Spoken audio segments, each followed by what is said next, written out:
আরেকবার জানিয়ে রাখবো, আসন্ন কোচবিহার জেলার পাশাপাশি বিভিন্ন জেলায় আইসিডিএস এর নিয়োগ বিজ্ঞপ্তি এবং পরীক্ষার তারিখ খুব শীঘ্রই প্রকাশিত হতে চলেছে। আজকে আমরা দেখতেছি কোচবিহার জেলার জন্য 2024-এ অঙ্গনওয়াড়ি কর্মী সহায়িকা বা হেল্পার ওয়ার্কার পদের জন্য সিলেবাসটি ঠিক কেমন হচ্ছে।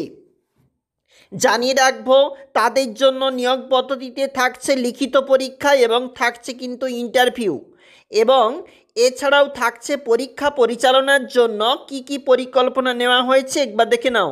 লিখিত পরীক্ষাটি 90 নম্বরের অনুষ্ঠিত হবে এবং ইন্টারভিউটি অনুষ্ঠিত হবে 10 নম্বরের জন্য, এবং লিখিত পরীক্ষায় অন্ততপক্ষে 30 নম্বর পেলে তাহলে কিন্তু পরীক্ষার্থী অর্থাৎ ইন্টারভিউর জন্য কল পাবে।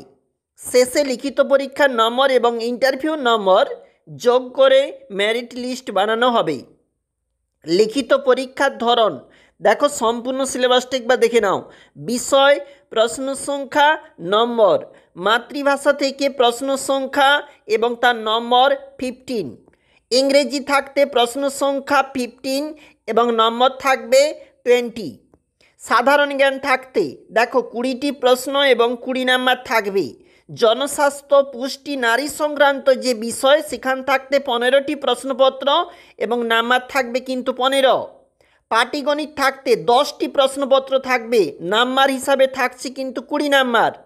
মোট জানিয়ে রাখবো 61টি প্রশ্নপত্র এবং তাদের জন্য 90 নম্বর মোট রয়েছে, মানে পরীক্ষার সময় হচ্ছে মোট 3 ঘন্টা।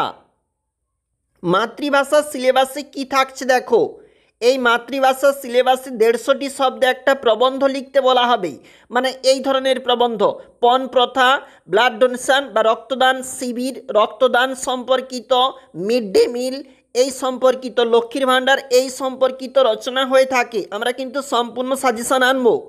এবং দেখো ইংরেজি সিলেবাসটা কি রয়েছে, article, preposition, verb, synonym, antonyms এবং ইত্যাদি টপিক থেকে 1 নম্বরের প্রশ্ন থাকে 10টি। বাংলা থাকতে ইংরেজিতে অনুবাদের যে টপিকটা সেটা কিন্তু 2 নম্বরের প্রশ্ন থাকে 5টি, অর্থাৎ ইংরেজি বিষয় 1 এবং 2 নম্বরের প্রশ্ন 8 এবং 9 ক্লাস স্ট্যান্ডার্ডস লেভেলের হয়ে থাকবে। সাধারণ জ্ঞান থাকতে প্রশ্নপত্র দেখো, ইতিহাস, ভূগোল, খেলাধুলা, পুরস্কার, সংবিধান, চলচ্চিত্র 20টি প্রশ্নপত্র 1 নম্বর করে এমসিকিউ হিসাবে এখানে থাকবে। এরপরে দেখতেছি জনস্বাস্থ্য, পুষ্টি, নারী সংক্রান্ত যে বিষয় এবং সেখান থাকতে 15টি প্রশ্ন অর্থাৎ 15টি 1 নম্বরের এমসিকিউ প্রশ্নপত্র করা হয়ে থাকবে।